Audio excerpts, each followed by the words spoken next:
G'day, mates. Bet you weren't expecting this one, were you? Welcome to Ty the Tasmanian Tiger. You can just call me Stent. Admittedly, this was a little bit of a,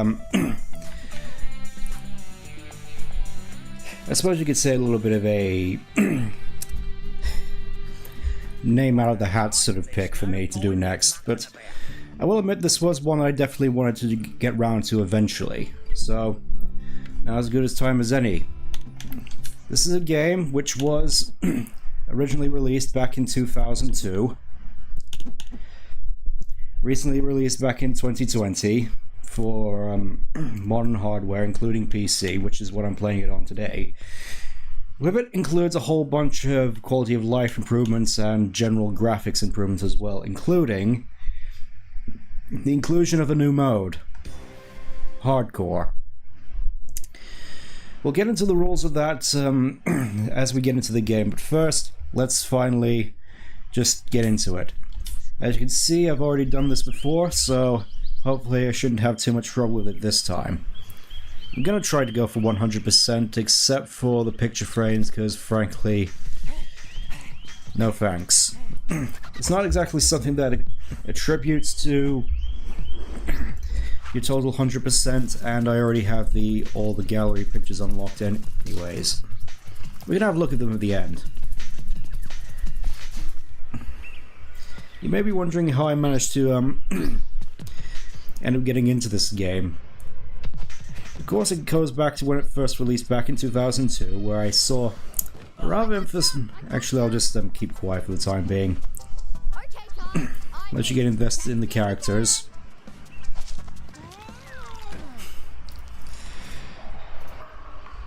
With this little goofball. I'll get help.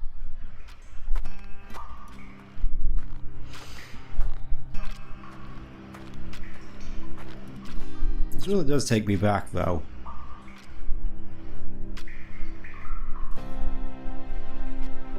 Wow. Don't be afraid, Ty. I am Nandu Gilly, the Bunya Belder. G'day, mate. It's time you knew the truth. Getting into this pretty fast, aren't we? Years ago, a great battle was fought over the fate of 5 mystic talismans.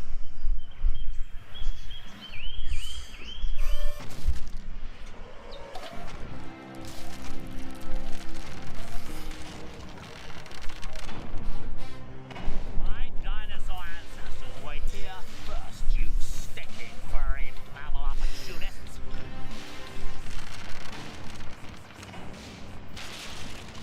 Remember the comet!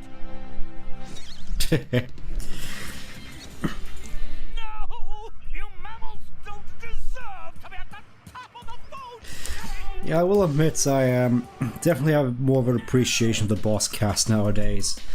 I mean, he's of course based on cassowary, which are canonically the most evil birds in Australia and the world at large, and just his motivation in of itself I find it quite humorous, Now to restore the natural order. as well as his portrayal.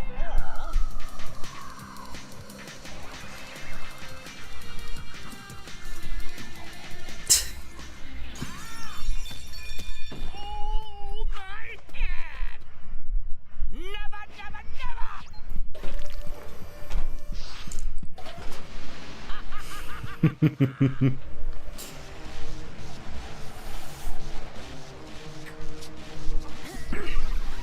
Bye bye.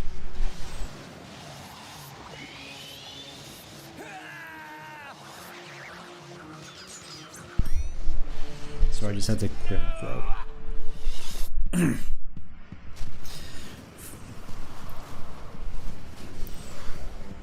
And somehow Cass survived that. A massive thermonuclear blast. Cass were trapped in the dreaming. Mom? Dad? Word grows that Boss Cass is seeking out the talismans again. He must be stopped at all costs. It's up to you to find the talismans before he does. It's up to me to save my family. Oi, Ty! Are you okay? Murray? Oh, am I glad to see you. Oh, you're never gonna believe what just happened. I was playing in the forest when the ground suddenly. That's when you showed up.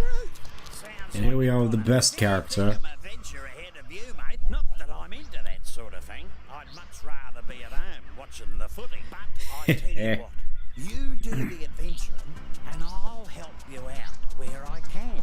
He's the most Australian to ever Australia. Welcome to Rainbow Cliffs, mate. By the way, whenever you see one of these signs, I won't be far away. I've heard that if you press the action button, you can talk to me, whatever that means. I'm pretty sure this is based Now on let's get down to brass tacks. maybe the Xbox If you're version, gonna be out adventuring, then you'll at least with the need another voice boomerang. lines. Now I know just the place to find one. Head down to Bly Station. I'll meet you there. So I suppose it's quite short and to the point with regards to its story. You know, just get all your friends back from Jeez, I forgot how sensitive the camera was. Give me a second.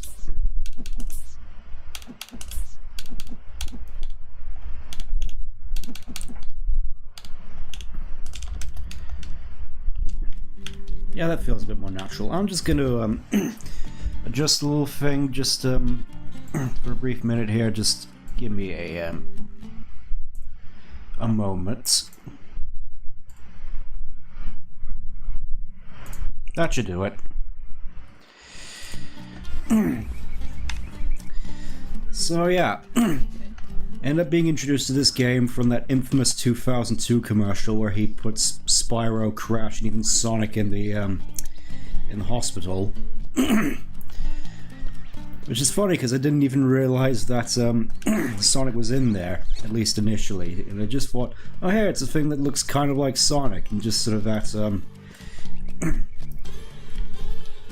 sort of mentality of a parent who doesn't know very much about video games trying to get the latest Xbox game for their son. Or, you know, trying to get Halo on the Wii or something. That's the sort of thing that comes to mind. Okay, should be good. Anyways, let's speak to Julius. G'day, Julius. If I just reroute these wires to... I said g'day. Mate. I is deaf. Oh, goodness gracious me. I didn't see you there. I was just making some last-minute adjustments. Well, you must be Ty. Yep, that'd be me. So, you old coot. What's this contraption do? This Or he just pulls no punches, does he? Finding the talismans. Why is this so? It's quite simple, really. It uses an oscillatory microfeeder to scan for trace energy signals that Science match the babble, unique science babble. biometrics of the talismans. Like a big nose that sniffs them Yep, out. and simple analogy in order to get us to make sense. And thunder eggs are the key to powering the machine. Couldn't you just use batteries?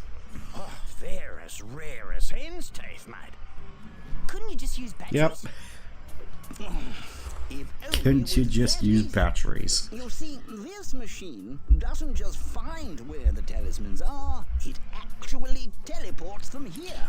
Struck me lucky. Very convenient. That, my friends, requires a great deal of energy. A great deal of batteries. How is Ty here gonna find all these thunder eggs? Hey, I was just wondering that myself. A reasonable question. I've created these portals to lead Ty to areas rich with them. Of course, they won't just be lying all over the place. Just our luck. A lot of them will have already been found. The trick will be convincing the locals to part with their prized possessions. But I'm afraid I can't help you with that.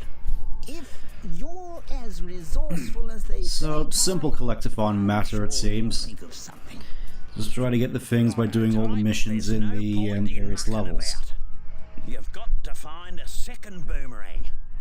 I'll see you in 2 up. And we make our start with the first level here. Hold on. It's definitely been a while. Just gonna go normal.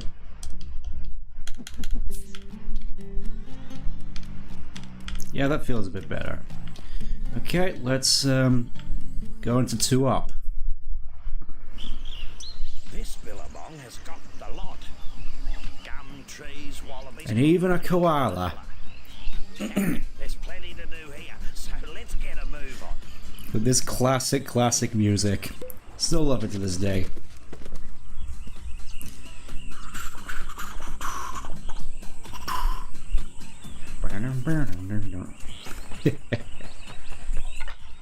Listen, mate, I solved the problem. I found you a second boomerang. That's great. Where is it? See that tree over there? Yeah? Well, it's not there. Right. Well, where is it? It's on top of Frillneck Peak. Yep, I can see it. Right. No, don't worry. You'll just have to jump, run, rang, and bite your way there while avoiding Boss Cass's henchmen. Look, mate, life wasn't meant to be easy. And here we are on the 2 up. So, again, classic sort of collectathon affair. We have these opals here, 300 of them in each level. And that's to collect them as a, it's basically like the 100 coin star from standard Mario affair. Beauty, And here are our power stars for the evening. Yeah. One down, 71 to go.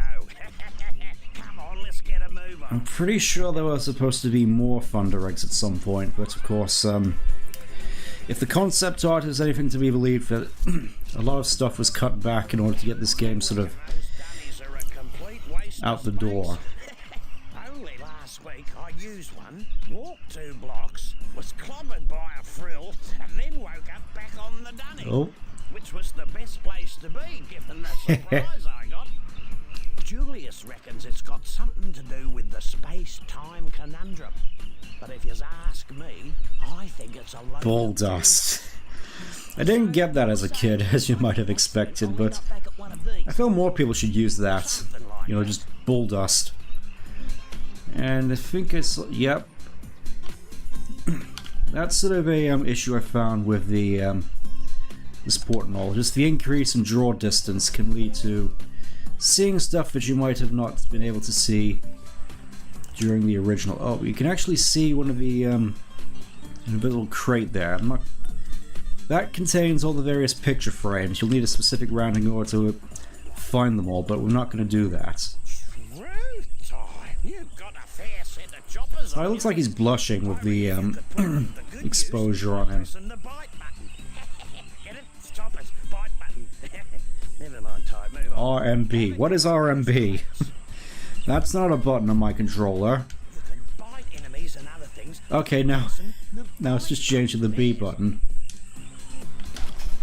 Not sure what happened there with the prompts. I'm guessing that's supposed to be right mouse button. Now, I was speaking to a bloke down the local watering hole, and he reckons you can use your rams to take care of enemies and smash things. You don't say.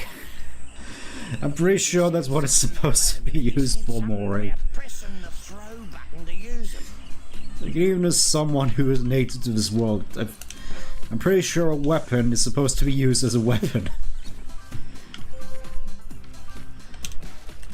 I gather it's you know, just whole tutorial stuff, but I feel that definitely could have been worded a little bit better. We have some nice little water effects. Oh dear. Let's pretend we didn't see that. As we come across, oh dear, it looks like a cage. Oh no, not more cages. Struth, what happened here? Boss Cass did this. He's caged all your Bilby mates and hidden them across the land. Oh, yeah? Well, big mistake. No one messes with my mates. There's a thunder egg in each area if you free them. No worries. Unless you're Boss Cass.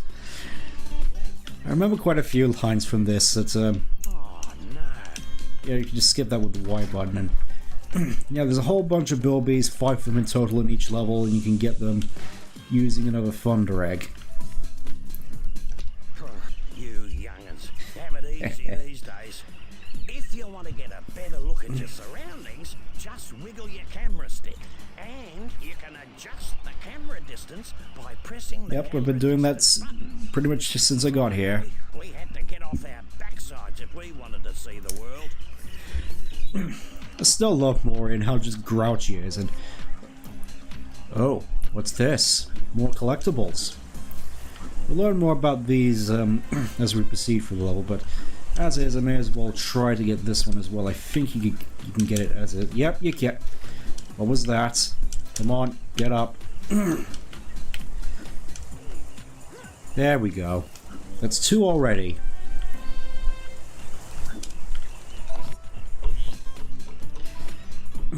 I don't know if it's true, but I heard about this bloke who found 300 opals, then took them to Julius's opal machine. Anyway, something weird happened, and he ended up with a thunder egg.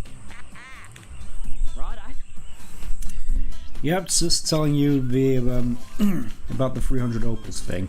There's a neat little trick to the opals as well, which we'll get into a little bit later once we got some more. Uh-oh. Looks like we found trouble. The weird thing is, I don't think these kangaroo enemies appear in any levels aside from this one. I may be mistaken. Which is a shame, because they definitely get teased as a bit of a threat. When I was a lad, there was this kid, Toothy Malone, I think his name was, who could bite his way through a dozen pies in less than a minute. These aren't pies, mate, but I reckon you could chomp the lot. I hate to imagine what happened to poor old Toothy. Try biting them quickly to reach that thunder egg.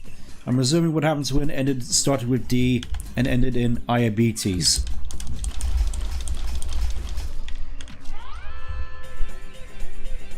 I suppose it depends on the pies, really. I'm guessing since it was meat pies, it's more likely it starts with C and ends in ordinary.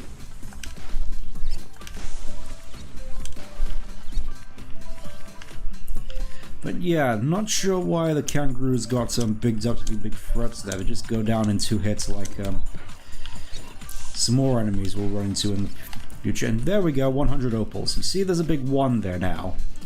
See what happens when I, you know, collect some more. Actually, this is a good time. I'll just hold down the bite button. And it starts to charge up a little thing. You can use that to collect opals, which is a nice little tech which I figured out a fair while ago while trying this out.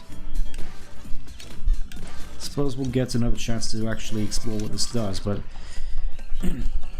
yeah, the main utility I'm going to be using it for is just gathering up more opals, because it's very easy for certain opals to be left unaccounted for in this game. We just grab you up to 3. Now our goal for the stream is going to try to be to get up to the first boss.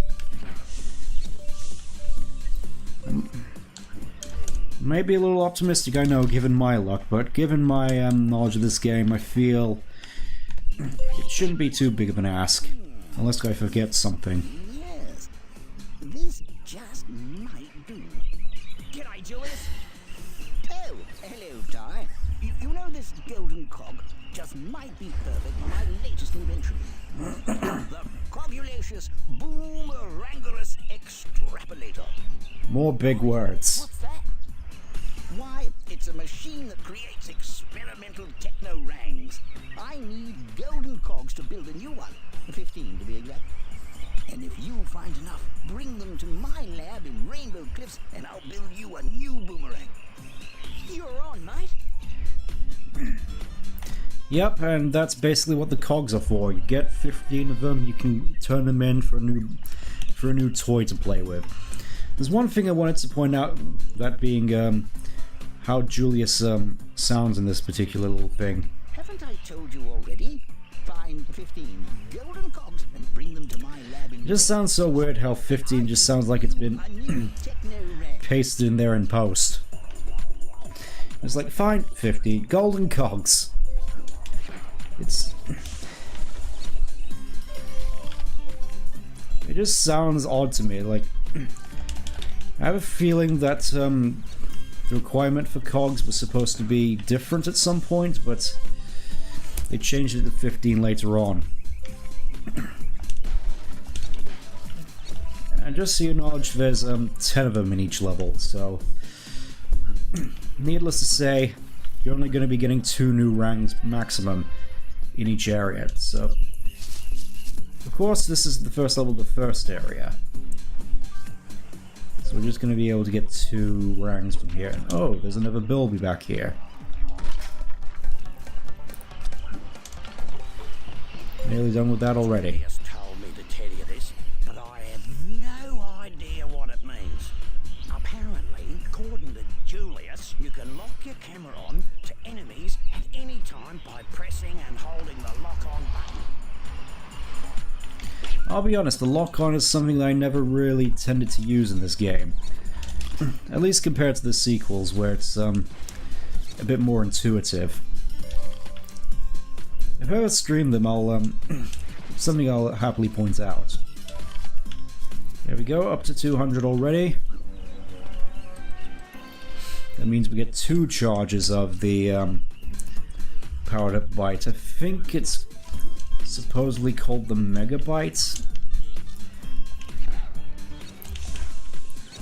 I believe that was the name that was coined for it. Just gonna quickly grab this one over here, brings us up to 7, and neat little detail here, just dropping into this drink real quick. A little fun little doggy paddle. I don't remember the water exactly being this clear in the original. It's definitely a result of the graphical glow up this game got, which I'll definitely have some things to say as we get on to some of the later levels. But right now we definitely have a lot of we've got a little lens flare and shadows. It's nice. I generally quite like the aesthetic of this these games. Just nice little cozy place to want to hang out in. Just the sort of thing that makes Australia actually sort of it looks like a place you might actually want to live despite all the immense heat and the spiders. And oh, we're here already. Second boomerang.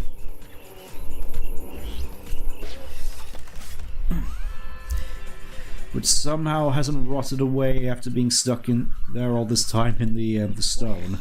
I like how he twirls his fingers when he does that. Nice little detail. You actually found the second boomerang. Well, there's no time to sit around and feel all pleased with yourself. You're gonna have to put that new rang to use. You see, I had a thunder egg I was gonna give you, but a bunch of frills stole it. You'll have to take them all on to get it. Alright, and that seems like the ample time to... Yep, and we have 2 rangs. Meaning we now have twice the firepower. I'm just going to quickly go over here and get this other cog. In these crocodile-infested waters. I suppose it wouldn't be Australia without big crocs. And I think this is the best time to show off the Megabyte. Okay, they're just sort of stuck behind this fence, so we just power up. They'll just go about their merry way, just acting like I'm not here. And let's see what happens when I let loose. Yeah. Nice little chain bite there, just allowing you to... It's basically like the Lightspeed attack from the Sonic Adventure games. And that also means, now that I have this, I'm gonna go back this way a little bit. Actually, now we'll go up here for now, just so we can see more of the tutorial before we 100% the whole thing. Well, it looks like today wasn't a complete waste of time. You seem to have learned a thing or two. Sure, yeah, you're too right. You know, there's one other thing I could show you, but I don't know if you're ready for it yet. Yeah? Well, what's that? Well, a mate of mine who knows a mate who knows a mate who knows another mate says you can use 2 boomerangs to glide long distances. How? It's simple, really. You jump, then press and hold jump again to start. I don't know what these friends of yours are drinking, but I'd like to try some. Safe as houses, mate.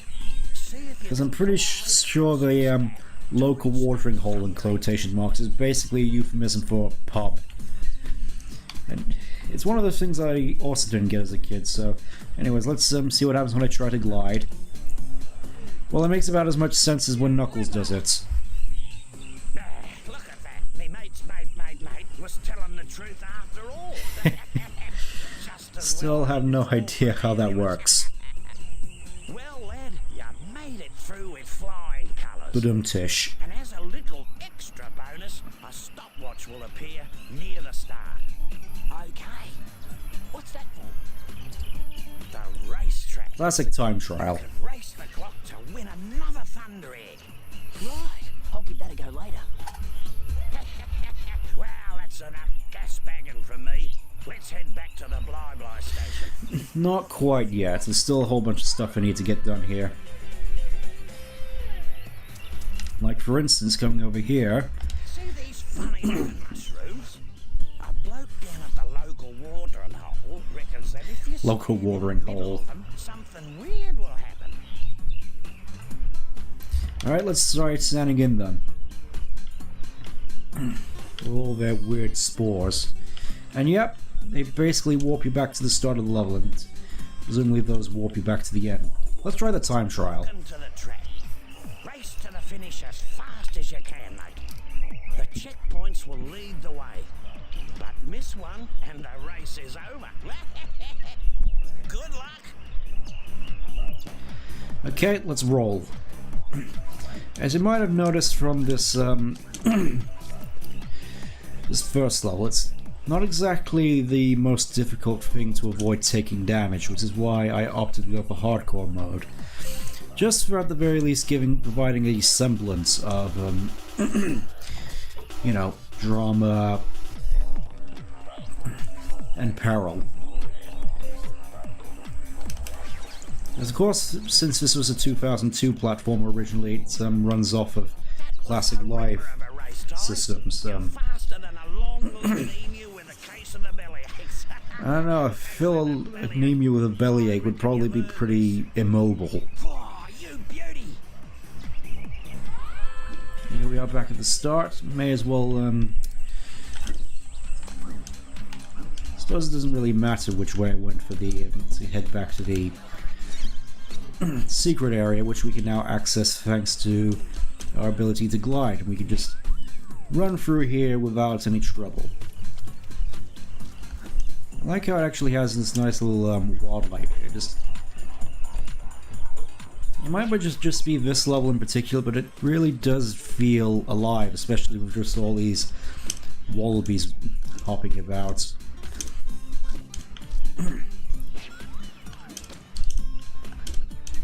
Of course, being a 2002 game, it was inevitably lost in the sort of quagmire of 3D mascot platforms which arrived around that time. Like, you know, basically being overshadowed by the likes of Jak and Daxter and the Ratchet and Clank games. Which, weirdly enough, I never ended up playing any of them. It's like, it's something which I kind of want to do in the future, but it's one of those things which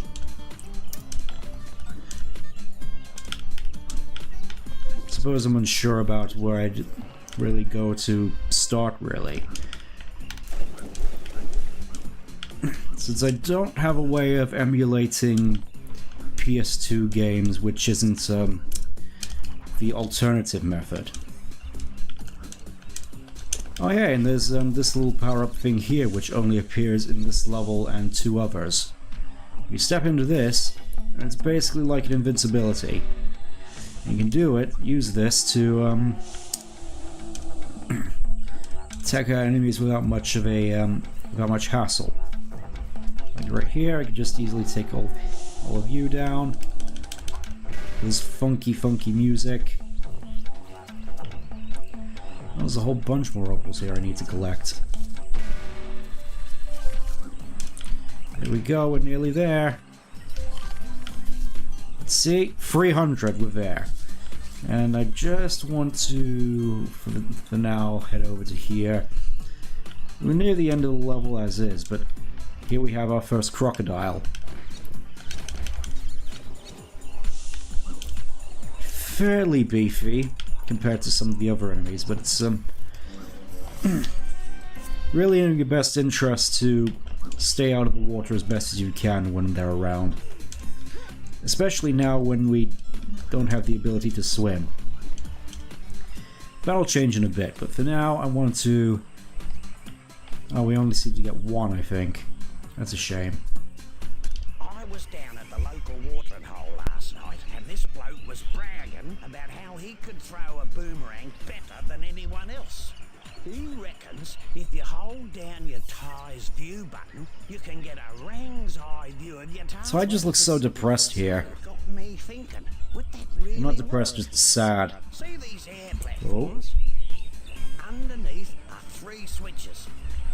Why don't Okay, you there's the use last tie's building. I can view see it through the to waterfall. target and shoot them.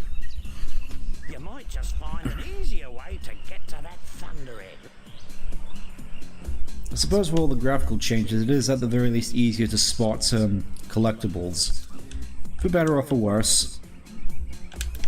That's one thing that I feel I had an issue with the original game, just actually trying to find things.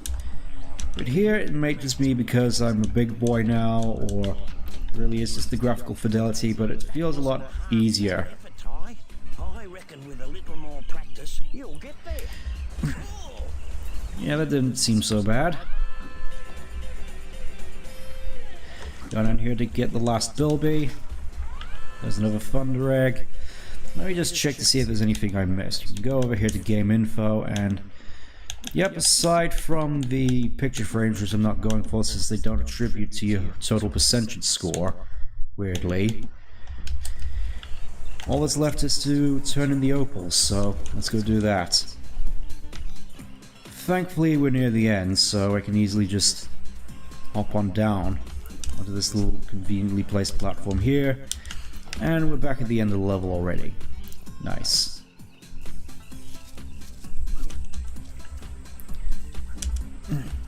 So yeah, fairly simple level, all things considered. It does get more complex as time goes on, but I still love it at the very least for some of the memorable lines and the music. Just the music in general in this game is something that I hold very near and dear. Oh. That frill just died. I found it. I found it. Let me see that. At last, a mystic talisman. It's time to move out. We got 4 more talismans to hide. So yeah, these cutscenes I don't think were upscaled at all. Soon unimaginable power will be mine. Mine.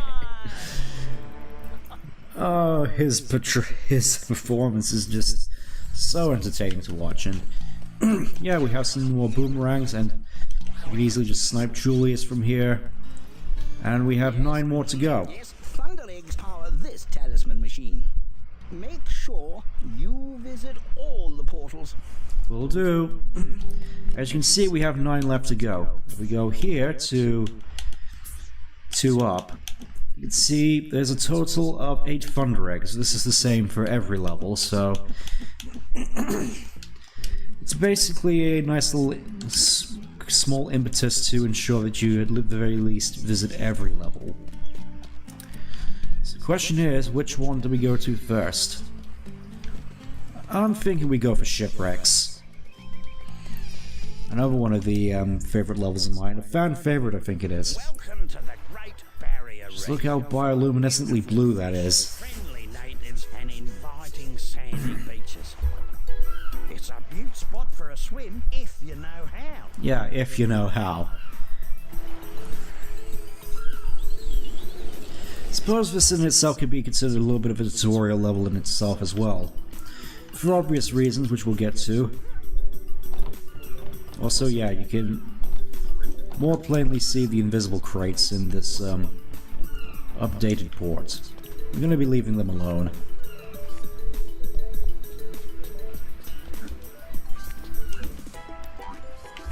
This is a fun little tidbit, the fact that you're able to just bounce atop these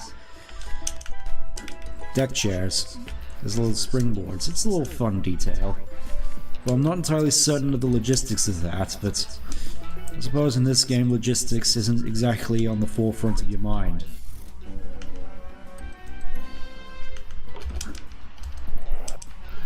Let's go and visit apparently one of Ty's old friends.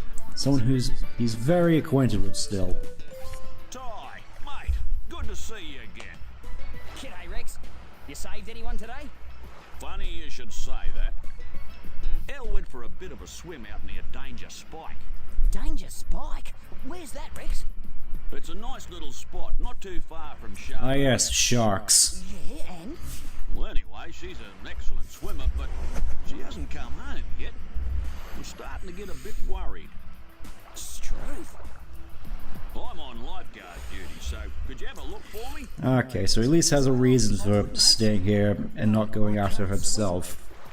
Tell you what, I'll teach you. Follow me. When you're in water, press Yeah, the okay, right just button to dive. you know, I'll just teach you to swim in 5 seconds. Swimming. Wish me luck. Okay, and just Those boomerangs of yours won't work underwater, but I got a prezi for you that'll fix oh, a little that. prezi. These are aquarangs. I found them in an old shipwreck years Okay, ago. they're a little more hard to see compared to the original, where they were If you can dive under the water more and easy to grab 'em, pick well, out. then they're all yours. Well, thanks a bunch, Rex. May as well try it out. Just, yep. Now apparently we can just swim, and look at that nice little glow around them. Good one. The aquarangs work like regular boomerangs, but you can only use them underwater. Oh, and one other thing. You're not a fish, mate, so keep an eye on your air supply. Yeah, thanks, Rex.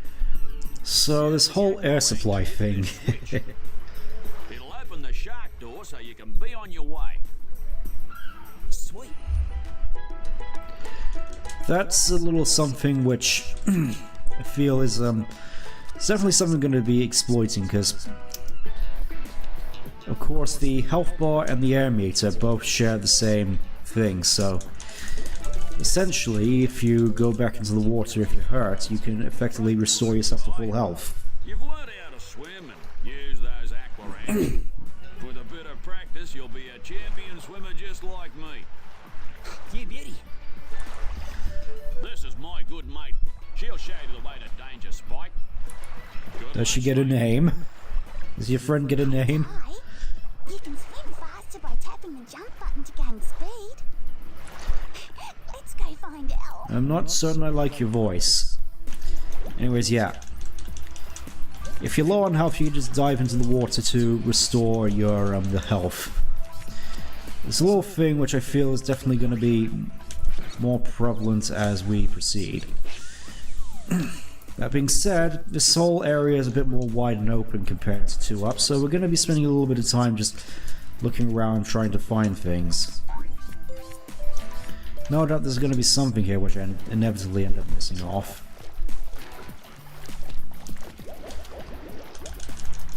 And let's see how much speed we can pick up underwater. Quite amazing for someone who couldn't swim about 5 minutes ago.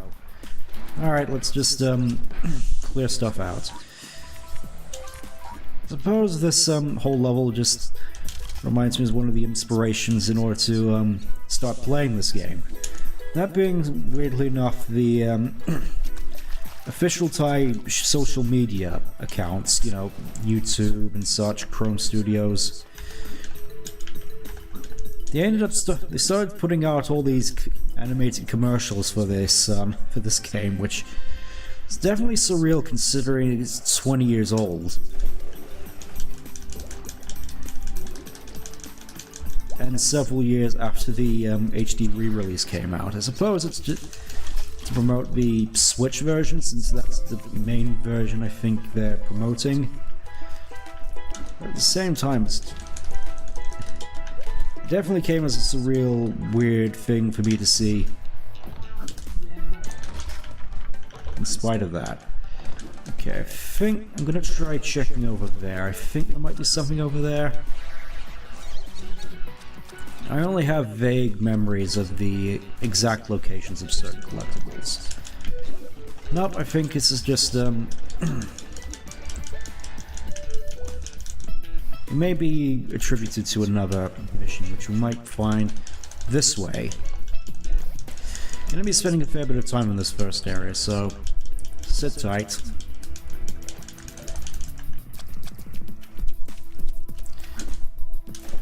Alright, so I think we want to get into there first if we can, and here we go, one of the little additions which freaked me out as a kid, these sea mines. Of course, as you might expect, once you get near them they explode, and somehow I managed to... oh, never mind. I was gonna say somehow I managed to avoid that, but apparently not. But yeah. Basically, the basic gist of them is they home in on you and explode. And given the silhouette as well, they freaked me out a lot as a kid. It's one of those things that sort of made you dissuade. That dissuaded you from stepping too close to those mines. As well as stepping too close to these fish, because I think they can kill you instantly. I may be mistaken, but that's at least from my experience how they go. Anyways, here's how we get into that other area.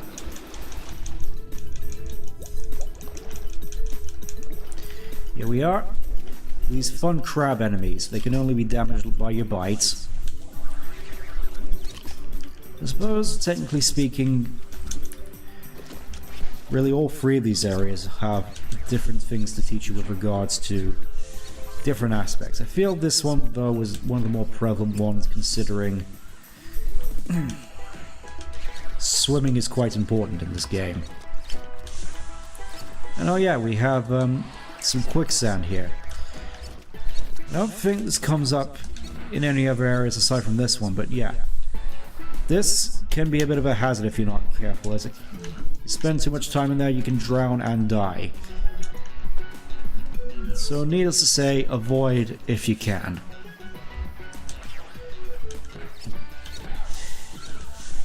Saying that, there's also a nice little Thunder Egg challenge here, which involves quicksand, so hopefully I don't end up messing this one up, because this one could very easily prove to be the end of me.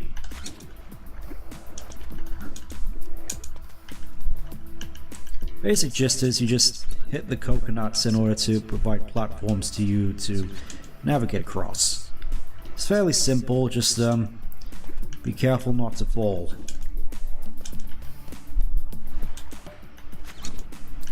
Well, I admit, this is a nice little cozy little corner of this island.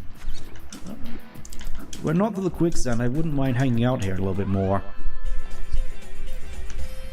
But yeah, more Thunder Eggs. Definitely feel the reflections of this water quite weird, especially what's going on over there. Let's pretend we didn't see that. And yeah, these crabs are quite unique in the fact that they can actually guard from the front, so basically try to bite them a bum or don't bite them at all. Oh yeah, and here's a little fun thing which was in the commercial, these geysers. They're going to be a bit more prevalent as time goes on, but I think this is sort of the main one. Get away from me, you demon.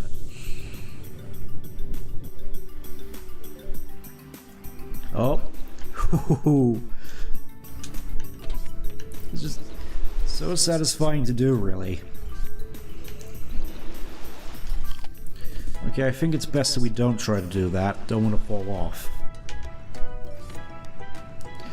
And yeah, seems like there's another cog over there for us to collect. Good.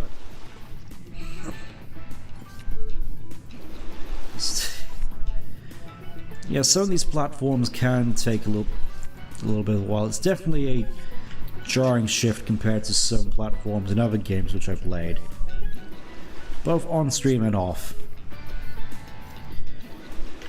Yeah, I'm gonna see if I can speed this up a little.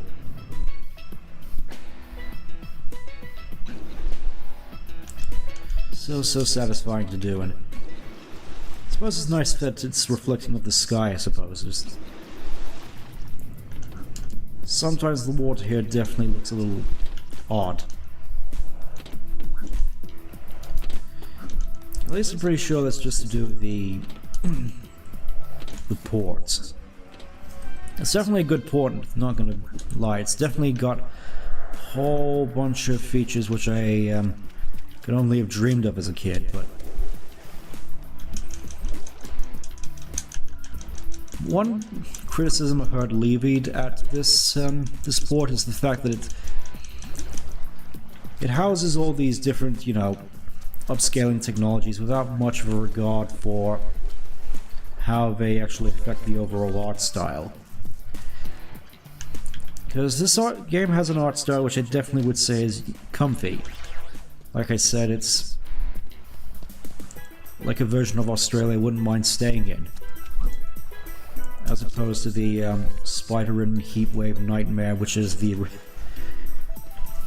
what I dubbed the hardest level on planet Earth, aside from maybe Antarctica, but I'm pretty sure some Aussies would beg to differ. You know, given all the bushfires and spiders.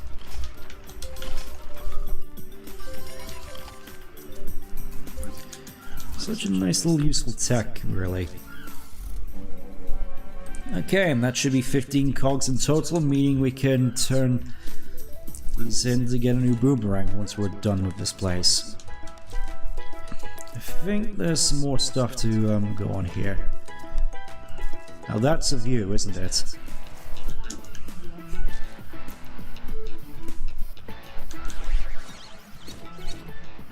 Don't worry, I'm here. There you go. It just leaves 2 more to go, which are out there somewhere. Let's see, I think... Yep, it's this way. Just gotta be precise, a little bit more precise in our gliding.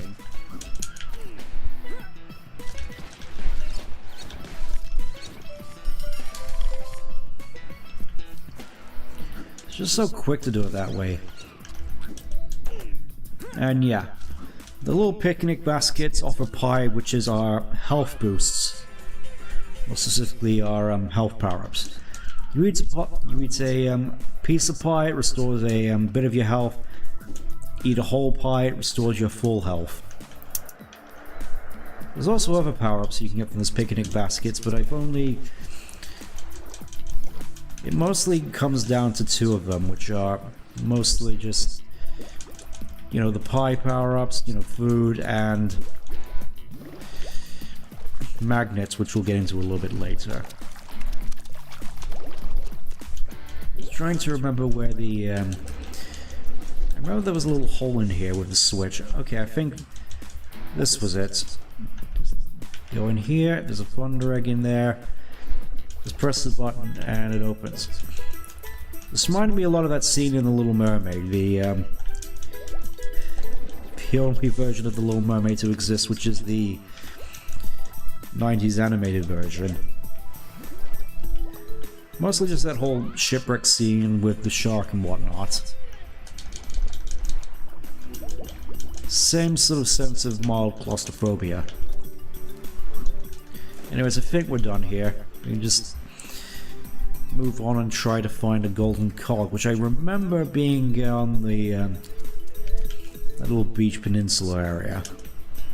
Let's see if we can find it. Hopefully it shouldn't be too difficult.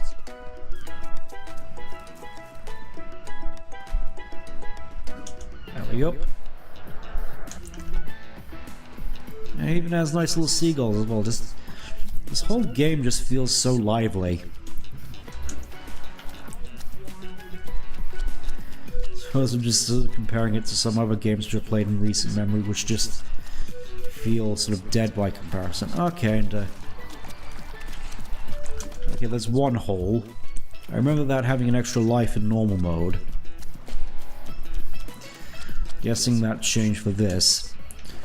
In fact, I'm pretty certain that the whole pies would normally be, you know, extra lives, which are just tie heads. Amusing but slightly disturbing to see. Could have sworn there was a cog here somewhere. It may be over this way.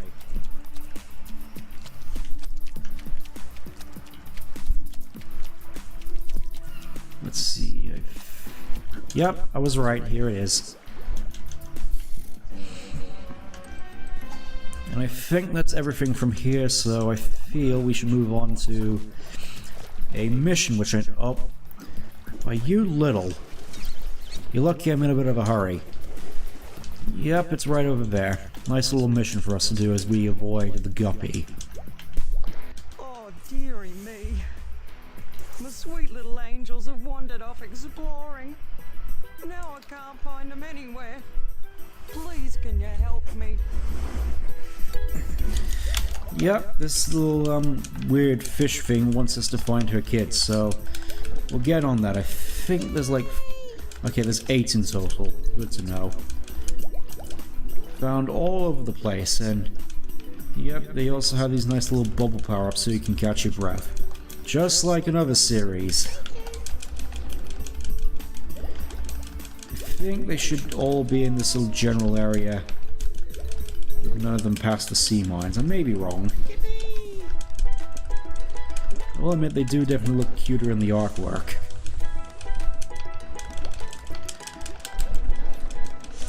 Okay, just gotta come up for a little bit of air. Lovely.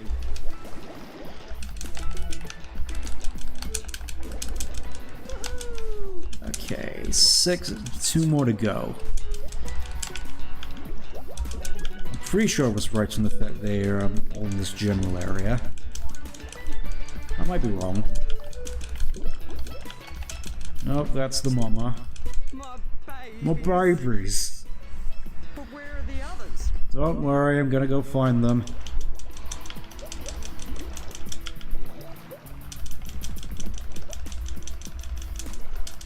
Hopefully it won't involve shredding too far past the sea mines.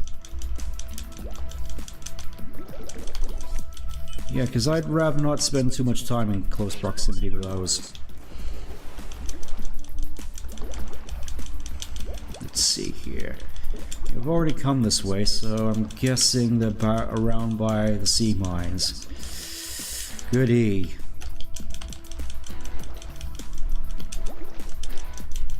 We can just sort of dart through here real quick.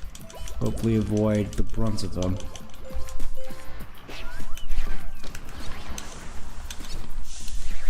I'm guessing the babies are around on the right. Yep, there's one.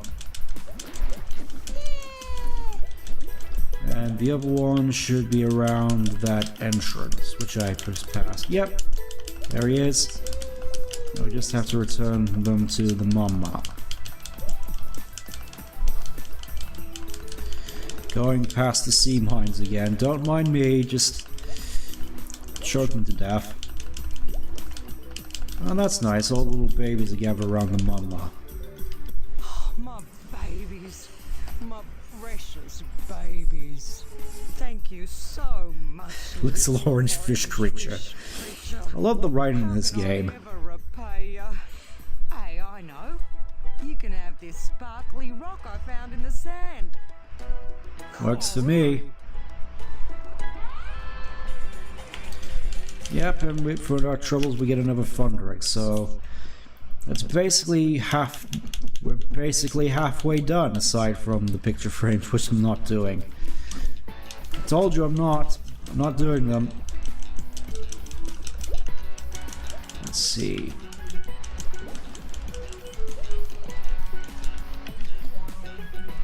Really, I don't think we have to worry too much about the hardcore stipulation. Oh. Nasty, nasty looking eels. Which are perfectly good enough to eat, presumably. Let's see, and yep, going into here. Oh, big meanies, you don't say. Button to swim into the cage. Press Looks it like to we're gonna have to go into the cages regardless in order to get all the opals. Just want to turn back a little bit just so we can be sure we get everything.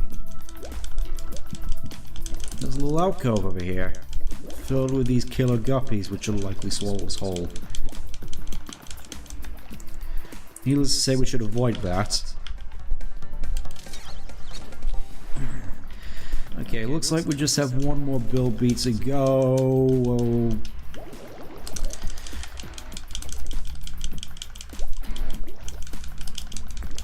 Don't want to spend any time, as little time as possible near those, near the guppy. Are you little? Okay, and there should... Just want to check, because there looks to be a shark nearby. So this is the little meta thing. You can use the rangs in order to, at the very least, immobilize the sharks. That was probably my big chance in order to make a break for it, so we'll just do the same here.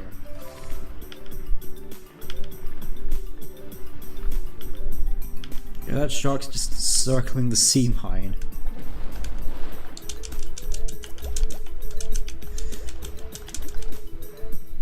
This looks to be the intended way in order to do this. Let's see, yeah, that's the cage I need to go into next. Just hop right in.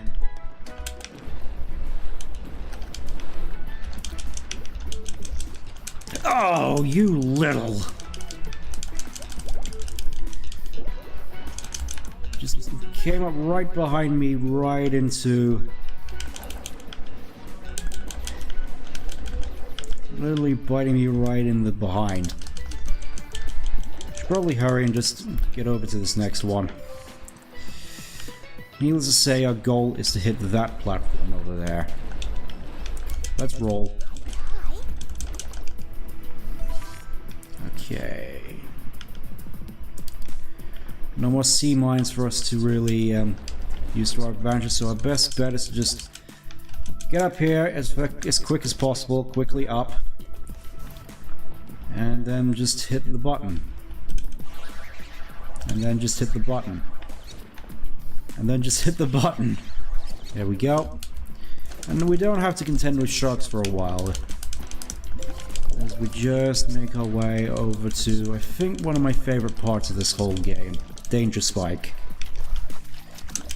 It's just a fun little running platforming challenge up this spire. But before we go up the main thing, I want to have a look around here a little bit more, because I think there's some more collectibles. Like back over there, for example. There's a button over here.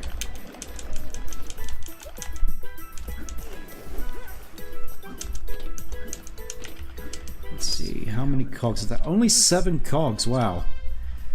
I thought we'd gotten more by now, but hopefully they're relatively easy to find. Fairly certain there's at least 1 cog up at the top. Maybe wrong. Not sure what's going on with the textures there. Let's just pretend we didn't see. There you see, there's another cog here.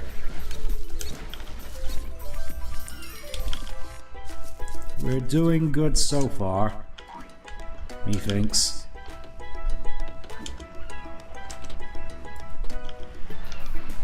We still have at least 1 more bill beat. Okay, there it is. Okay, 2 more to go. And they have a little crabs down there as well. Just love how full of life this game is.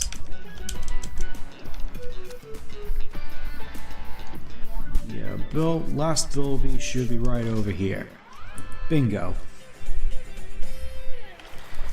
I think all that's left for us to do, aside from hunt down that last cog, is just scale Danger Spike. As well as maybe doing some other things afterwards.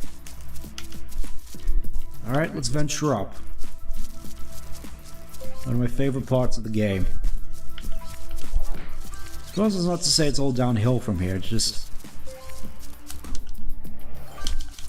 generally love this section. Even if it is fairly simple, it's just the scale of it, the views. I still generally find a lot of fun. It reminds me a lot of Bob-omb Battlefield in a way. Or should I say Bob-omb Battlefield reminds me a lot more of this. Except without the weird teleporting holes. I think we should be making our way up to... come on. 4, 3... Yep, just in the nick of time, 300 opals. Hey, Dal, how are you? Yeah, good. And what about you? Let me guess. Rex was worried about me again? Yep. Yeah, that's right. Isn't he a sweetheart? Well, I better get home so he stops fretting. Righto then. By the way, I found this on the way. Want it? Okay, good. Also, look at those views. I know it's fairly rudimentary, especially over there, but still. I can definitely see why this is the most popular level. I feel there should be some sort of collectible back here, but there isn't. Oh wait, never mind. There's a an invisible crate.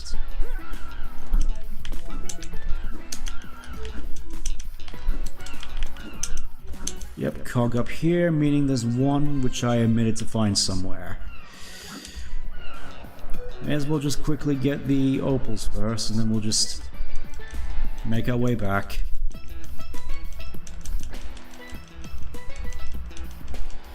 Generally speaking, the opal machines are usually located around the end of a level. I suppose it makes sense. So this means I can probably go up Danger Spike again. First I want to have a look around here, see if there's anything which I missed. Doesn't look like it. Okay, let's go back up.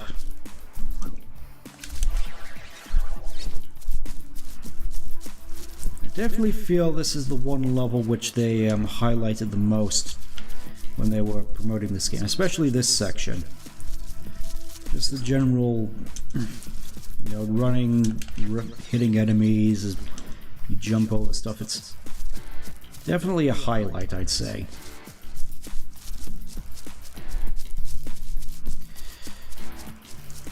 What isn't so much of the highlights is just trying to scour each level in order to find the stuff I missed.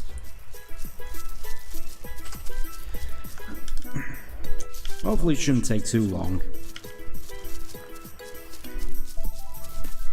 Though from my understanding, it's highly recommended that you don't, you exit out through the portal as opposed to exiting out through the main menu so your progress is actually saved.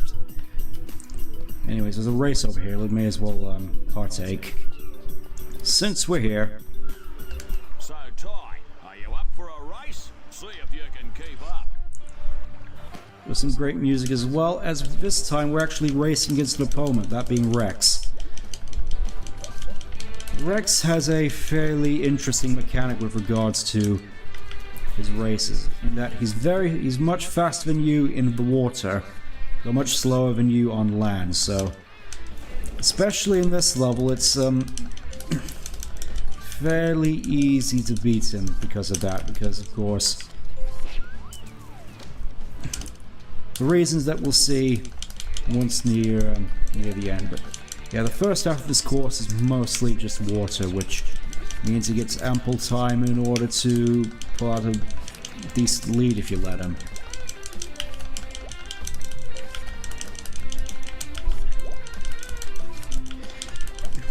And yes, as you might have noticed, it is basically swimming through rings. And yep, there he is, he's managed to catch up with me. But not for long, because of course, the last bit of this whole racetrack is another run up Danger Spike. Meaning that if you manage to fall behind at this point, it's very easy in order to beat him because of this. I like how it actually has the jumps there as well. And it seems like a fairly minute thing to talk about, especially given it's something that could be expected from platformers, but again, this was 2002. It may just be me being nostalgic about this game, but I definitely feel it's worth, at the very least, looking into. There we go. In under 2 minutes. You fair dinkum beat me. I've trained you well, mate. Yep. My swimming coach gave this to me when I first beat him in a race. Now I want you to have it. Aw, Rex, you shouldn't have. Thanks, mate. Cool. Yeah, all the way back here, and we now have another cog in order to hunt. I'm presuming it's still in this wide open area back here. It might have even been one in the, just trying to think what I might have missed. I got there, I got over there.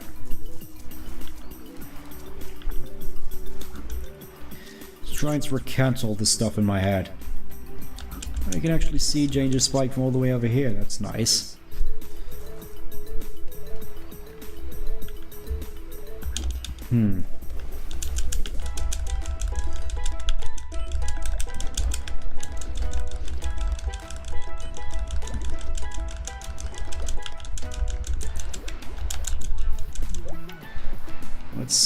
Let's see, there was one back there. I think there might be one over here. Feels like there might be something back here, but I feel as though I'm not one who wants to stick around and find out. Let's... Actually, it might have been in the little oasis there. May as well check there first.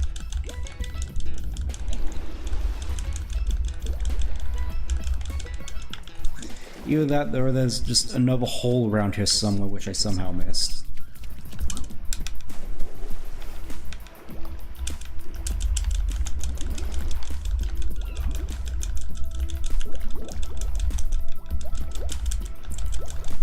Let's see.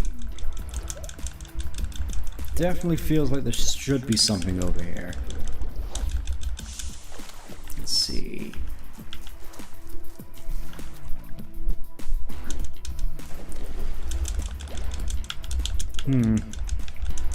And again,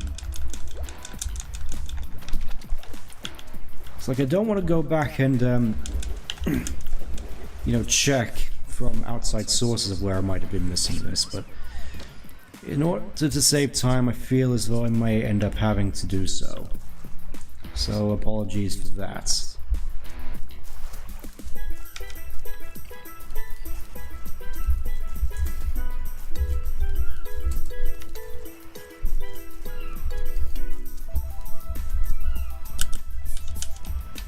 Also, yeah, you can hold down the Y button and you get this little pop-up menu, which, needless to say, was a nice little addition in the HD versions.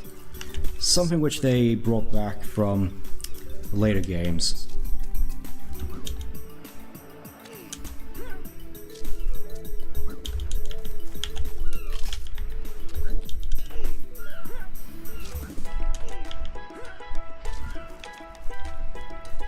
Let's see. Ooh. Okay. Okay. So it was near the beginning, but it's one that it's one that's very obscure. It's good to know. I'll just go back and quickly get it, and then we can just mosey on out of here thanks to those mushrooms, and then we'll take a quick bio break afterwards, because I feel at this point I definitely need it. We had a celebratory Father's Day character. Speaking of which, definitely hoping you're having a good Father's Day so far. I'm sure some of you out there have daddy issues, but needless to say, your daddy probably has issues as well, and you should be there for one another. Generally speaking, in more recent times I've felt that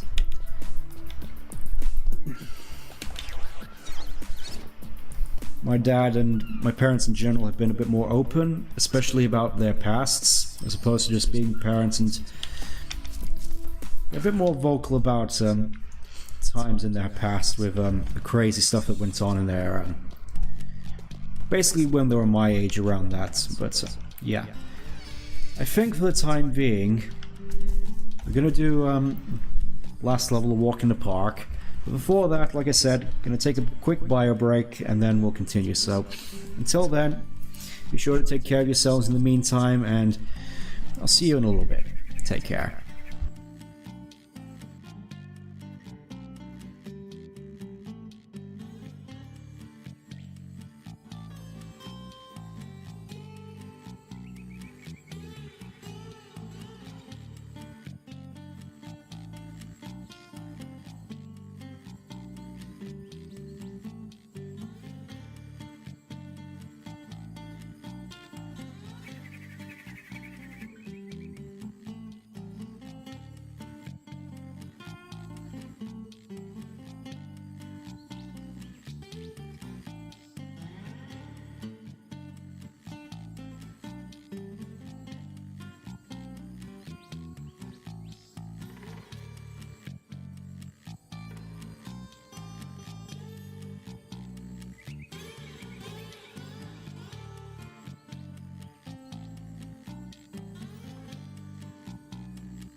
And we're back, presumably.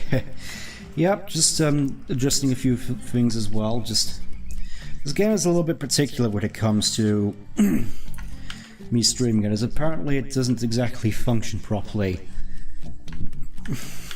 Once you're tabbed out. So it was one of those things which admittedly I was a little bit worried about with regards to streaming this, but it should be okay for the time being.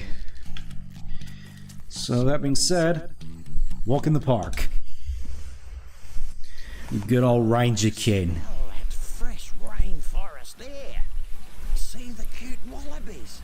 Surf the slippery water slide. Watch out for those leeches. Leeches look a bit more grotesque than I remember. Oh yeah, now this was a pretty, Oh wait, I forgot. There's one thing I wanted to do first before we venture properly into Walk in the Park. Since now we have 20 golden cogs, presumably. Yep, 20 cogs out of 90. As you can presume, there's only 9 levels in this game. There were going to be more, but some stuff happened. I'll talk about it a little more once we're finished with this, when I definitely want to go through the concept art a little bit, because there's some interesting stuff in there relating to stuff in this game which could have been. But yeah. We only need one more Thunder Egg, but let's talk to Julius about it first. We need at least this many fire Thunder Eggs to power the talisman machine. Why is this so? The power of the Flammaraneous eggs convert extraneous matter into a Walsh matrix for the production of plasma. With options on a dual overhead multi-valve, 4-speed automatic transaxle, this gives us illusory results. Keep looking, Ty. Needless to say, a lot of Julius's techno babble intentionally doesn't make much sense, but needless to say, we have enough for this, and we'll get onto the rank on that little thing later, but for now, we have enough golden cogs. Found enough golden cogs, haven't you? These will be perfect for my latest invention. The Cogulacious Boomerangulus Extrapolator! Boomerangulus Extrapolator. Ty, it's a machine I designed to create cutting-edge techno-rangs. Oh my! This is very nice. It's a Zoomerang. The Zoomerang has a built-in telescopic aimer. Press the Ty's view button to activate it. Use the movement stick to aim and the camera stick to zoom in and out on enemies for greater throwing accuracy. No worries. To select it, use the previous rang and next rang buttons to cycle through your collection. So yeah, this is basically the boomerang equivalent to the sniper rifle. Fairly situational with regards to its use. Oh, there's another invisible crate up there. But yeah, you can use the move stick to zoom in, and needless to say, it has the longest range of any rank in the game. With the exception of, possible exception of one. Ooh, there's the little thing we can look into a little bit later. But for now, let's put these new Zoomerangs to the test in the next level. I think we're going to have a bit of a ball with that one. I feel these Zoomerangs might have been a bit more fitting for shipwrecks, given it's a bit more wide open, but we'll see how we fare. Besides, the rainforest seems more apt for a sniping level.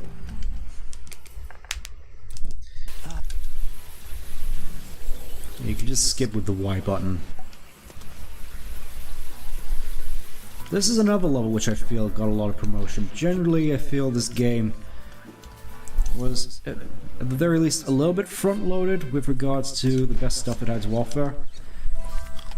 There is definitely some extra stuff in here, including a very unique level, to say the least, but for the time being, we're stuck here with, oh dear. Let's pretend we didn't see that. I don't remember the canopy looking like that back when I played this as a kid. Oh, hello. But if that isn't bad enough, I spotted some blue-tongued lizards nearby. You reckon you can give her a hand? You bet, I'm on my way. So yeah, we have Shazza here as our damsel for the evening. Which is... That being said, I do quite like Shazza as a character, and needless to say, in future games, she does end up growing a little bit more capable. I mean, she's definitely, at least hinted at it being capable here, but it definitely shows more in later games. Especially in the third game, to the point where if we ever do get, like, a TIE 5 or an official TIE... I'm not sure whether or not TIE 4 is officially TIE 4, considering it's not exact... It's technically a different format, but... Let's just say TIE 4 is the official 4th entry in the series, considering it was originally a Windows exclusive basically 2D side-scroll mobile game. Certain enemies deflect your rangs with their thick skins, but are hopeless against those His eyes just look plastered on, I love it. So sometimes you have to bite the bad guy. So yeah, the enemies with hard shells like the crabs from Shipwrecks and this one right here can only be properly defeated by a bite. But anyways, yeah, if we do end up actually getting a TIE 5 eventually, I would like to see Shazza as a playable character, as well as a certain other individual which will be appearing much later on. I think you already know who it is if you've already played this game, but let's just say, even though his abilities would probably be a bit more fitting, or at least more of a mirror image compared to TIE, where there's not much of a difference, I feel there's definitely something you could still do with that. Like maybe giving him his own unique set of ranks. I'll talk more about him once we're properly introduced to him, but for now, I want to have a look around here a little bit more. I feel there's definitely some more collectibles that we've yet to find. Like down here, for instance, this seems like an ample place to find a collectible. As well as in here. This is mud, which you can't exactly jump very high in or move very fast.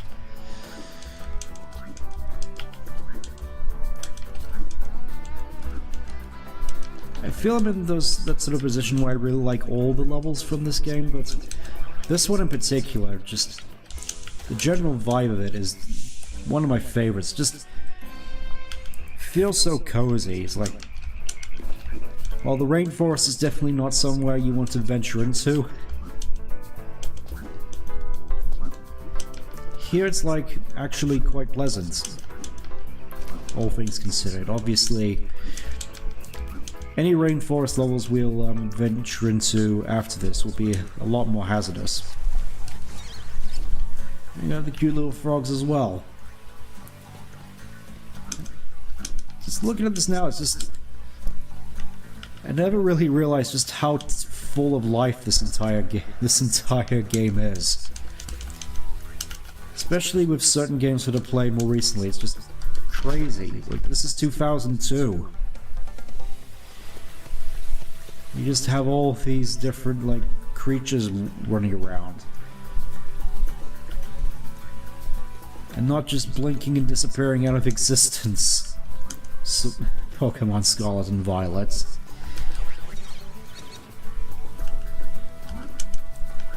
Wow, they really did sort of front load all the Bilby cages over here, didn't they? Hopefully there's nothing else which I missed while I was wandering through here. That would just be disastrous. So yeah, I think that little TIE logo that pops up, which is basically a save icon, that would be replaced with the visual of a memory card, I think. Anyways, I think we're back where we were, so we just go across this bridge and watch as your controller vibrates violently, and here we go, up to the water slides. I have a fair few things to say about these water slides. Listen, Ty, before you tackle this water slide, there are a few things you need to know. You can speed up and duck under the logs by pressing the bite button. And you can slow down by pulling back on the movement stick.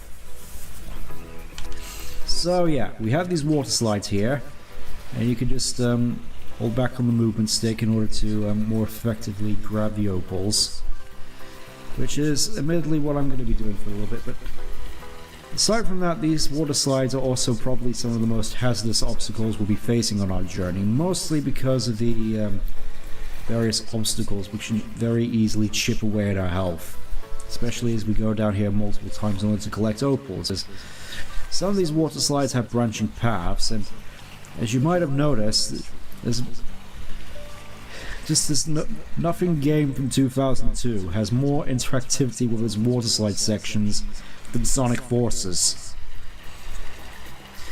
It was gonna come up eventually, but it's the first thing I noticed with regards to water slide sections. Just the fact that this game somehow did water slide sections better than the Sonic game. It's like, how? How have you managed to do this? Well, see, I know I missed one. We'll have to go back for that, regardless. Let's see, and we'll probably need to find some extra health along the way as well, because... Oh yeah, and there's leeches which just explode into blackcurrant juice. At least I'm calling it. There's another invisible crate over there. This has become something that's a little bit more prominent as we get into the later parts of the game. G'day, Cobber. G'day, Ranger Ken. I need a favour, mate. There's a flock of cave bats in there. It's nearly the wet season, and we need to move them out before the caves flood. No worries. Yeah, needless to say, some of the textures don't exactly look that... So, like, what is going on here? What is happening? What? Let's pretend we didn't see that. Like I said, 2002 PlayStation game. Okay, I think there's some stuff in here. Yeah, there's another invisible crate over there, and... from the looks of it, some pie, which would normally be another extra life. Let's just wait for these bats to, Oh, here they come. Ah.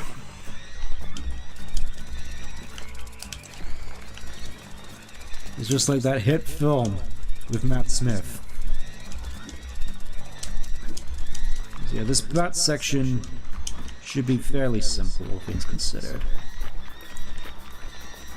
They're all just gathered up in there now. On you, mate. Here's something for your trouble.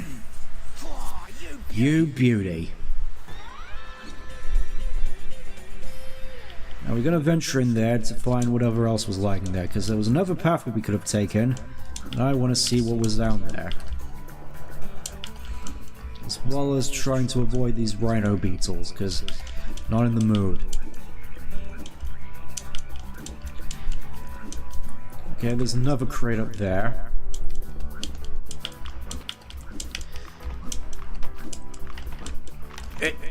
There we go. I wanted to come here in particular because there's a whole bunch of collectibles here, as you might have noticed. Like, inexplicably just a thunder egg over here, there's a cog over there, and I think, if memory serves me correctly, there's another Bilby.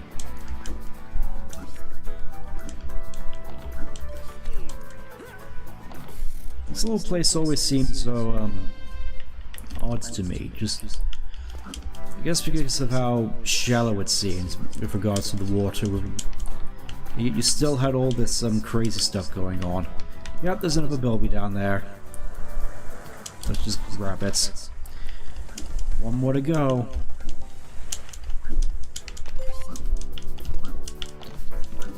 Also, a nice little bit of tech with regards to the glide. At the peak of your jump, if you hold glide, you get a little bit of a, you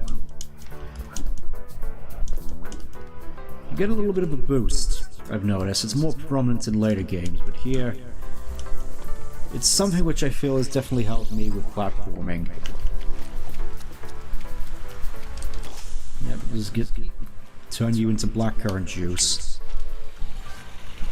Also, yeah, I feel as though I'm definitely going to have to be careful with regards to these sections, because it could be very easy for me to die here and lose all the progress that we made. Let's grab that.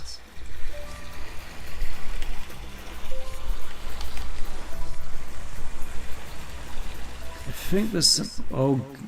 Oh, what's happening there?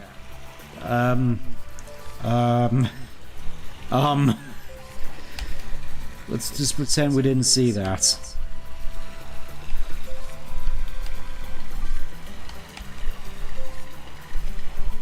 Still making good progress with regards to the opals, though. That's nice. So I imagine coming back down here again, it's definitely going to be a bit more perilous. It's going to need to be especially careful, especially at this section where it's just obstacles aplenty.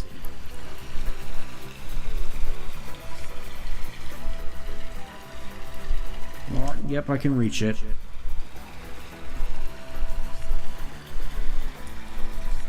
I feel it's plenty of ample time to easily put some opals here, which I can easily miss.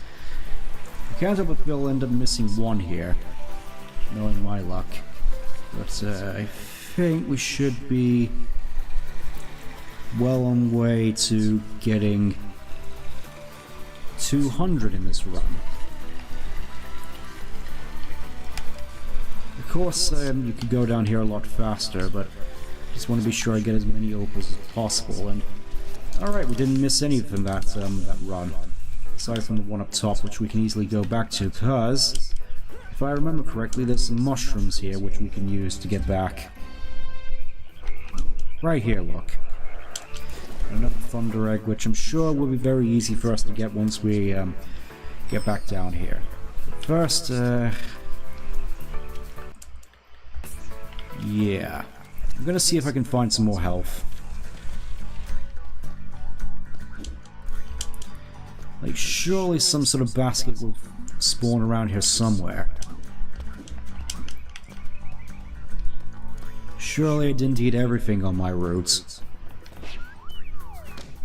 Oh, here we go. There's a nice little basket which should help us perk up. Lovely. I can't help but feel that it might just be hardcore mode, but it feels like all the baskets are just health power-ups, which is definitely nice, but it's a little annoying in the fact that we no longer seem to be getting the magnet. The magnet is a very useful power-up, as it basically acts as it basically attracts opals to us, nearby opals, which would definitely be useful in this section. Definitely also controls a lot better than the Sonic Forces water slides. You can also jump as well and not careen into the abyss instantly. Let's see what happens when we press down the Y button. Yes, feel the power. You can also have a lot of... You also get a... Oh, let's pretend we didn't see that as well. Let's just move on. You can also jump as well, which is nice.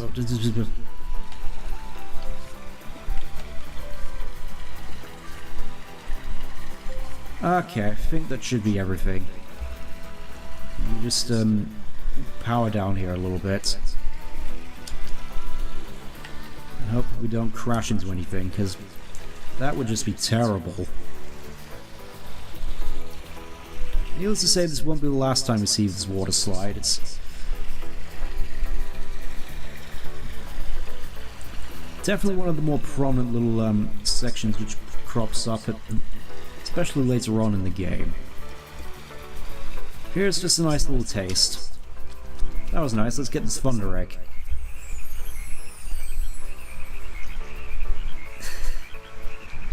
Nobody's watching, and turkey jump scare. Yep, just turkey just appears out of nowhere and makes off with your thunder egg. Let's go and pay him back for it.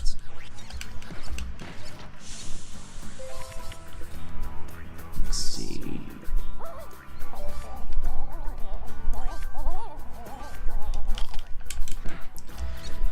Oh, I just remembered. It didn't work. I was gonna say I could easily just use the megabyte in order to cheese this, but apparently not. Let's just gather up as many opals as we can beforehand before tackling this well and proper.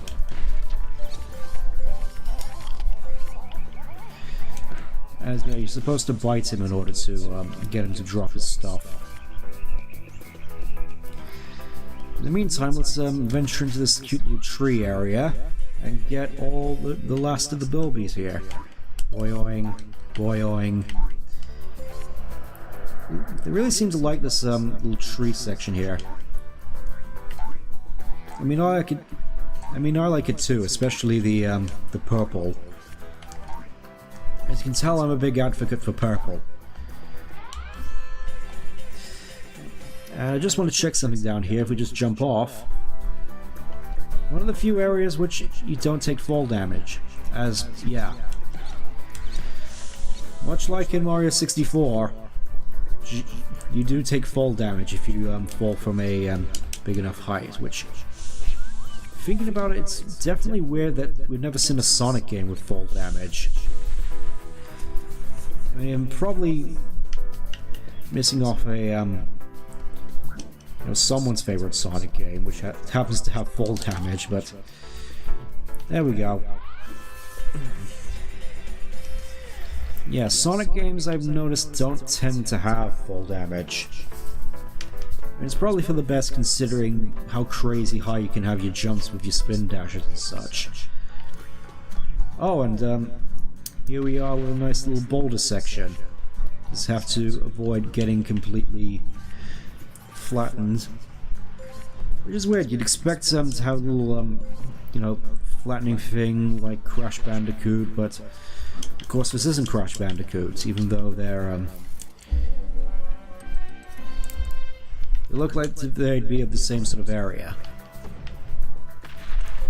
I'll admit, just these rolling boulder sections in general tended to freak me out a little, especially like the beginning of Ocarina of Time, weirdly enough, but just the fact that you could easily just have this massive thing hurtling towards you and crush you instantly, that always unnerved me. Anyways, here's Shez. Bonk. Oh, Ty, am I glad to see you. Would you mind keeping those blue tongues off me back while I fill up my watering bottle? No worries. Thanks, Possum. Let's just hope there's nothing in that water. Hit the boulders with your ranks. Now all of a sudden we have all these cool looking torches.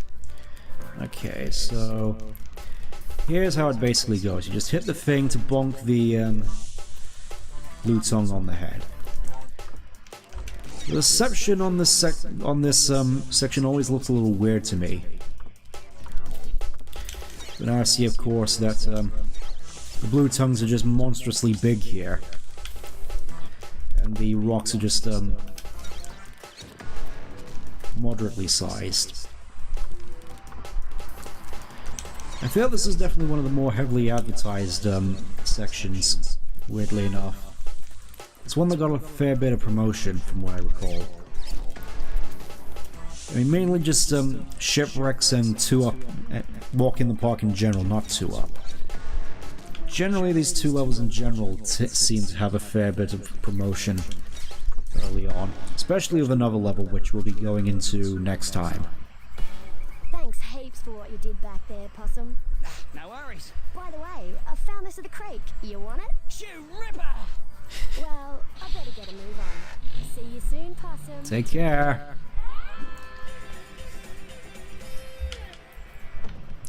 She's so endearing, good old Shazza. Anyways, I think we haven't missed any opals here, so we just have a fairly straightforward run to the opal machine right over here.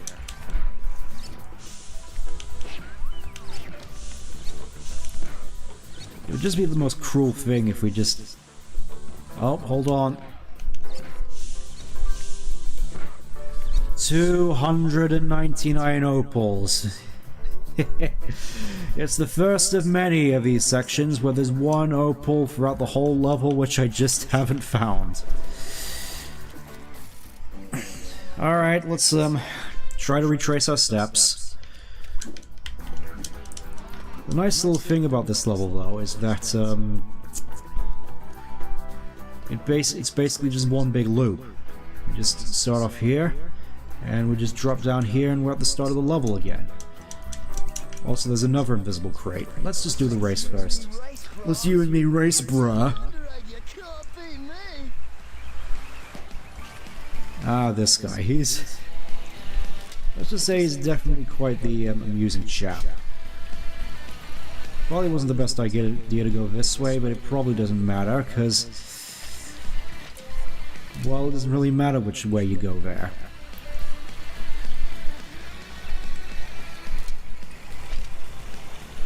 Also, yeah, this little racetrack with these water slide sections, I always definitely really like. Just really gives a good surfer vibe, I think. Look at this, just threading the needle, like...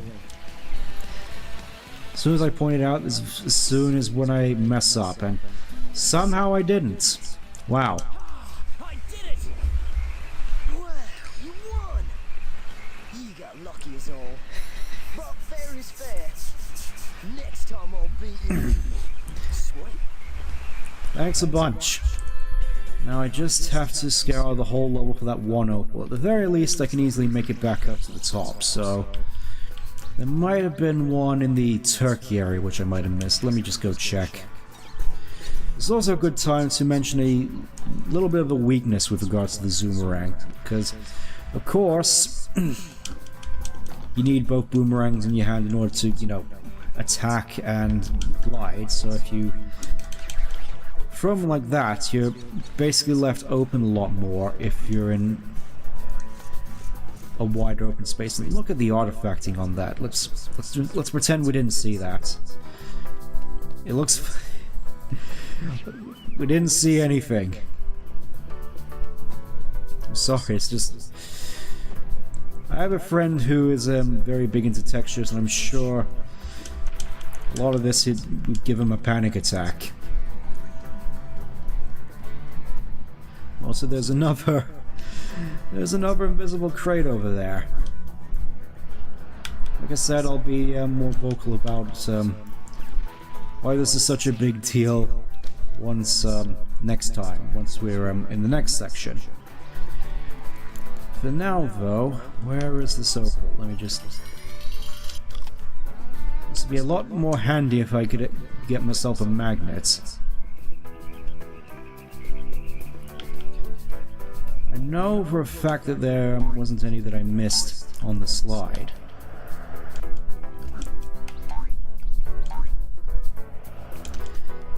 Come on, I can make this... Yep, there we go. No fall damage for me now. Let's, it's probably at the middle section. There was probably something that I missed. Let me just go check.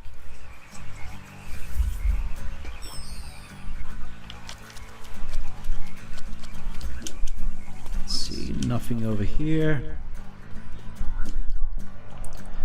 Nothing over here.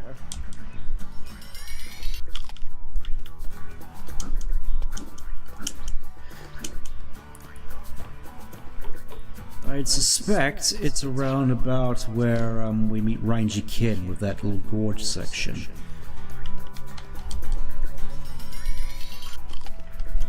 Oh. Oh, you're kidding me.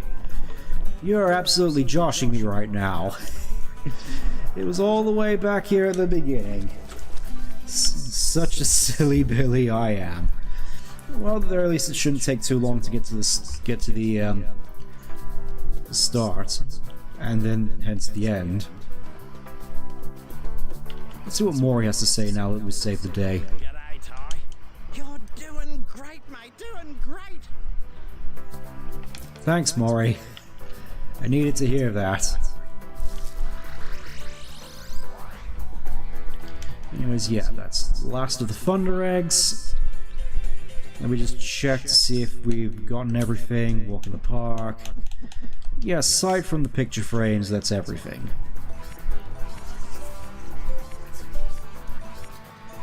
Like I said, I'm fairly certain that they're not really needed for 100% completion. In fact, let's check. Yep, we're about a third of the way there. Just need to get everything from, you know, the boss battle and such, and we should be golden.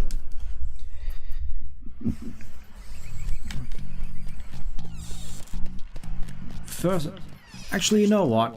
let's just do the boss battle right away. Jolly good, Ty. You've collected enough thunder eggs to power the machine. Let's give it a go, shall we? Let's give it a go, shall we? Standing. Simply The Thunder Egg on tight, Bean CF super evil. Happy Blotto energy can do exceed it. coming through. I know that's a lot of stuff that's probably not supposed to make any sense, considering it's something you don't really get to see, given how low res it is, but yeah. All of a sudden, Portal comes up, and now we have a boss battle to contend with.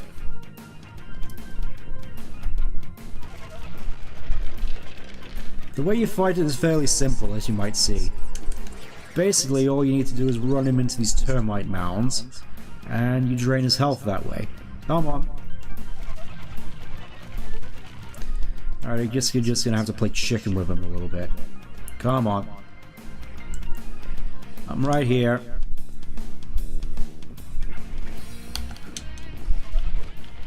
Jump too early, that's basically it. Are there any health pickups here, actually? They might be in trouble.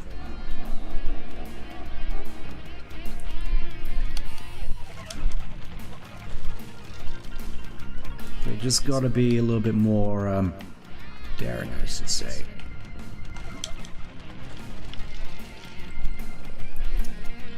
This music, though, is definitely a highlight of the game, I feel. Just the music in general I really like, and come on, come on. Okay, this isn't good.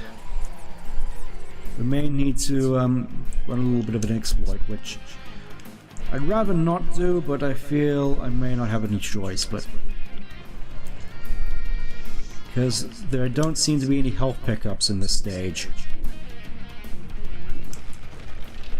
Yeah, I don't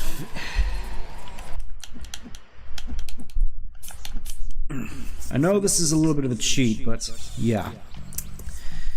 Apparently you could just exit out and you can restore your health up to full.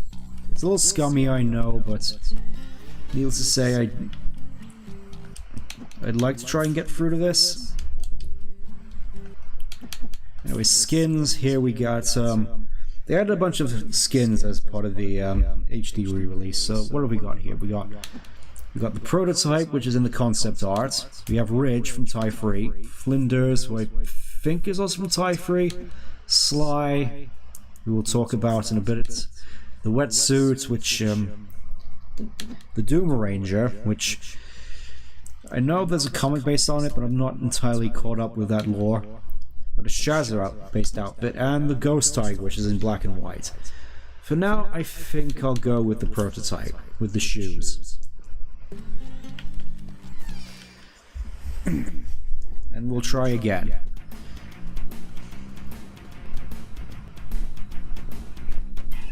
What are you doing? Ball, what are you...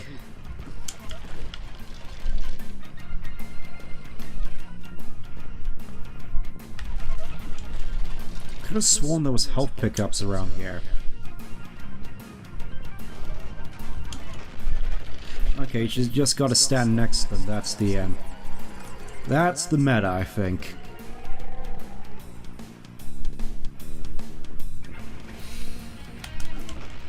Yep, that's how you do it. I was just being a little bit of a silly back there. Just trying to remember how you actually fight this, but... Yeah, there's a little thing where he stomps the ground and releases shockwaves. Fairly simple ordeal. Anyways, yeah, I think this is the key here.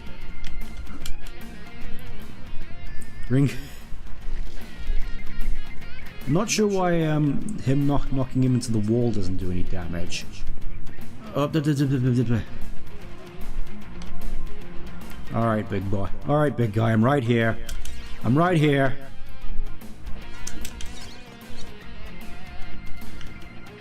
I always quite like the skybox of this level, just that massive dark cloud, and... What is going on with Ball? Okay, we managed to somehow avoid not dying there. Okay, he's doing more shockwaves. Probably just, a fairly easy jump over. Oh yeah, and he has these little boulders he throws at you.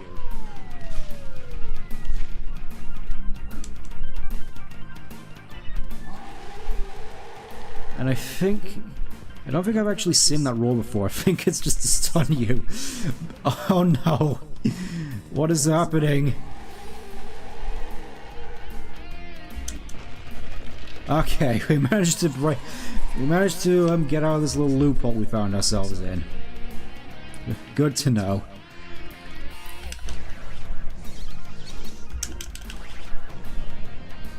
So yeah, I think his design is definitely one of the more unique of those, with just the massive wild mane, the eye patch, the massive eyebrows, and his tattoo. It's great. Oh no, not this again. Oh no. Oh no. Alright, which way are you going? This has never happened to me before in this fight. What is going on? It never usually turns out like this. It's usually just one and done.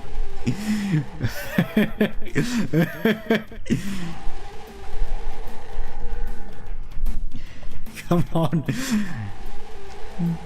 What is happening here?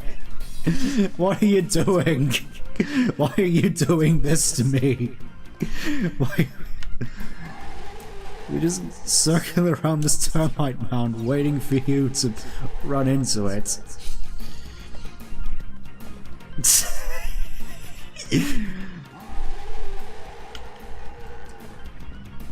Oh, there we go, he's broken out of it now. Right into that fence, which I'm sure should have done a little, at least some damage.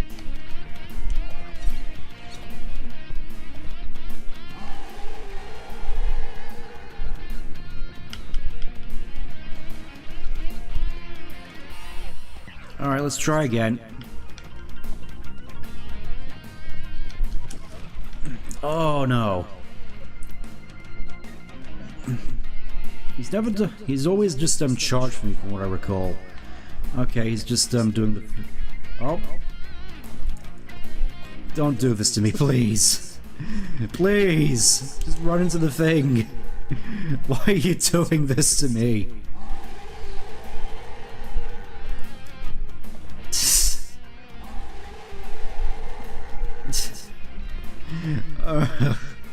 Okay, this is, I feel it's worn out his welcome a little bit.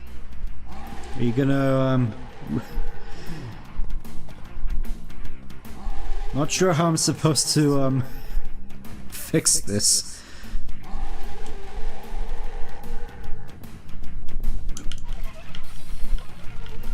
Okay, so just, I think it's just stand in front of the thing. I think we can tank it.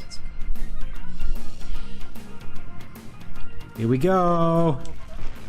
There we go, finally! Finally it's over! I'm gonna try refraining from doing the, you know, exit level little exploit, but... it was nice to at least showcase it off, but... yeah, that's our first talisman. In the shape of a tree frog, weirdly enough.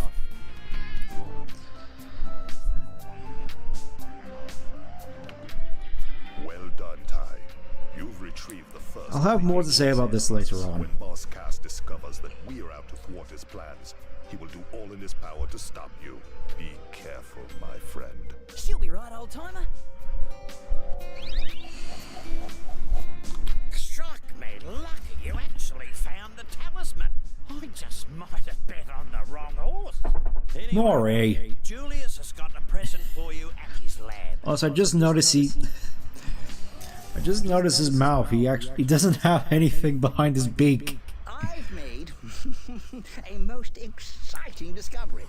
The talisman machine is brimming with excess energy from the Fire Thunder eggs.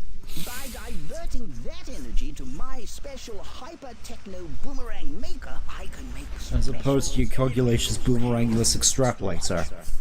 simply Smashing! to you, the Flamerang. There we go, box art rang. Beauty! Yes, this ring can start fires and melt ice. It even has a more powerful effect on some enemies. To select it, use the previous rang and next rang buttons to cycle through your collection. It will aid you well in your quest. Now, go try it out. So, needless to say, the Flamerangs are basically just a direct upgrade from the regular Boomerangs, in that, from my knowledge, they have basically the same range, if I can just... They have a very similar, if not the same, range. The Flamerang deals more damage to enemies, or at least certain enemies, and also has a lot of utility, which will be showcased in later levels. So from here, there's not really much reason to use the regular Boomerangs aside from cosmetics, I suppose. Anyways, let's have a look in here. Again, Ty. Ah, I see you found some more gilded Smashing! Smashing!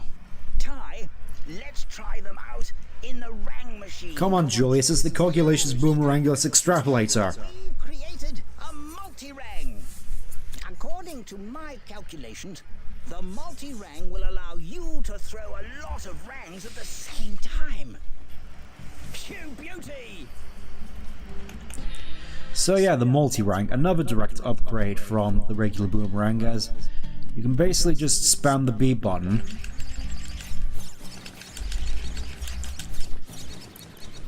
It's what I like to call a panic button. But yeah, that's basically everything I wanted to do here. There's obviously some more collectibles out here, but which we'll cover when the time comes. But for now, I feel as though this is a good spot to call it for the time being. So, definitely looking forward to playing more of this. Hopefully you are too. But until then, I'll see you then. Take care. Bye-bye.